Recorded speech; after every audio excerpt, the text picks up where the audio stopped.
రాత్రి వేళ కామాక్షి ఆయన పడుకున్న దగ్గరికి వచ్చి తట్టి లేపింది. ఆయన లేచారు. కేశపాశాన్ని తీసి ఇలా చూపించి ముట్టుకో అంది. ఆయన ఇలా ముట్టుకున్నారు. జిగురుగా ఉంది. ఏమ్మా జుట్టు జిగురుగా ఉందన్నారు. పాలు పోసి వెళ్ళిపోయావు అంది. అమ్మా నీ గుడి పునర్నిర్మాణం చేయాలని తాపత్రయపడ్డానమ్మా అన్నారు. ఏమయ్యా గుడి పునర్నిర్మాణం చేయడానికి నువ్వు సంపాదించాలా?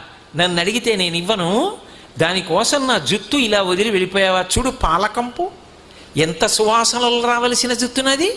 వెనక్కి వచ్చి అభిషేకం చెయ్యండి. రాత్రికి రాత్రి ఆయన బ్రిటిష్ ప్రభుత్వం వారిని అడిగారు తలుపులు తీయమని. తీశారు. వాళ్ళు గౌరవం కొంది. వాళ్ళకి ఆ గౌరవం ఉండేది.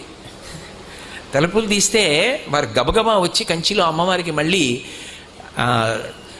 అభిషేకం పూర్తి చేశారు. ఆ తర్వాత ఎక్కడి నుంచి వచ్చిందో కాసుల వర్షం పడిపోయింది. ఆ దేవాలయం అంతా పునర్నిర్మాణం చేశారు.